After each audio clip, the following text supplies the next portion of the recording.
The Adventures of Tom Sawyer. A few words to begin.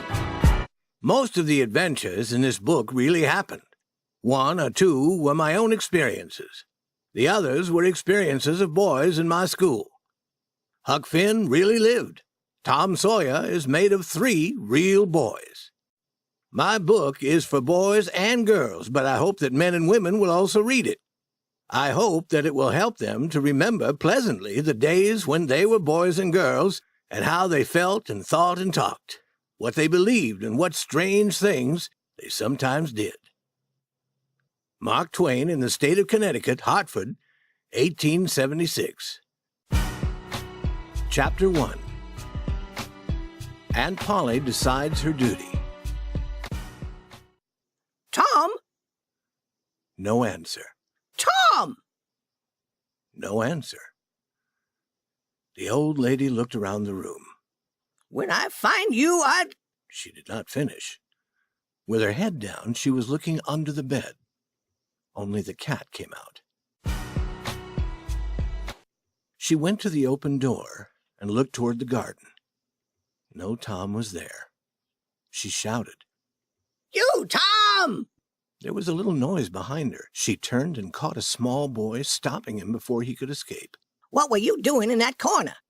Nothing. Nothing? What is that on your hands and face? I do not know, Aunt Polly. I know. You've been eating sweets. I have told you 100 times not to eat those sweets.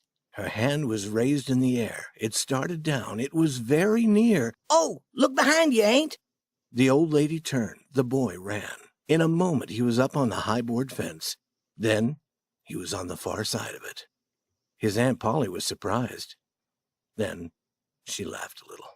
That boy, I never know what he will do next. And he knows that I do not want to hit him, but I should. And if he does not go to school this afternoon, I must make him work tomorrow. He does not like work, especially on Saturday when there is no school. He does not like work. All the other boys will be playing, but I must try to make him a good boy. He is my dead sister's son, and it is my duty. I must do my duty. Tom did not go to school, and he had a very happy afternoon. He came home late. He hurried to do his share of the evening work. His brother Sid had already finished his share. Sid was a quiet boy who had no adventures and also no troubles. While Tom sat eating, his Aunt Polly asked questions. She hoped to learn about his afternoon. Tom, was it warm in school? Yes, Aunt Polly. Did you wish to go swimming, Tom? Tom began to feel afraid. What did she know about this afternoon? No, Aunt Polly, not very much. She touched his shirt. It was dry. But Tom knew what she would touch next. He said quickly, But some of us put water on our heads because we were hot. My hair is not dry yet. He watched her face. Yes, she believed him. He was safe. And Aunt Polly was glad to believe that he had been good. The summer evenings were long. Tom walked along the street, whistling like a bird. Then he stopped whistling.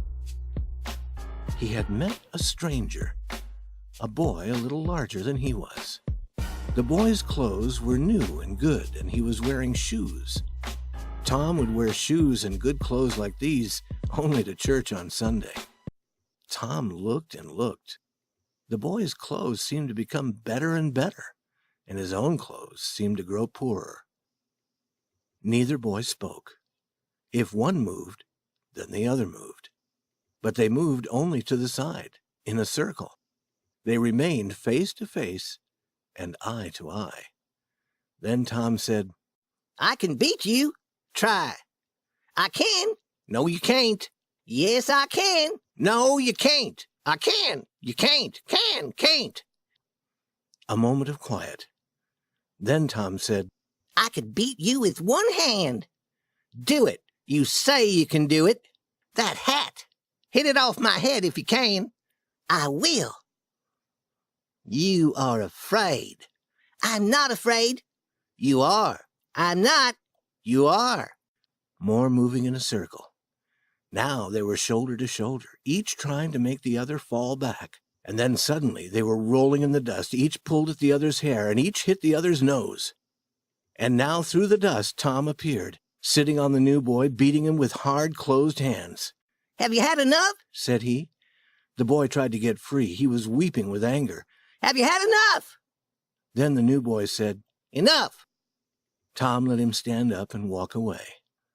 But as soon as Tom turned, the new boy threw a stone, hitting Tom's back. Therefore Tom followed him home and waited. The boy did not come out again. His mother came and said that Tom was a bad child. She told him to go home. It was late when Tom got there. Very quietly and carefully, he entered through a window. But his aunt was waiting for him. She had learned from Sid about Tom's afternoon. Now she saw his clothes and knew that he had been fighting. She knew what she must do. Tom would work all day on Saturday.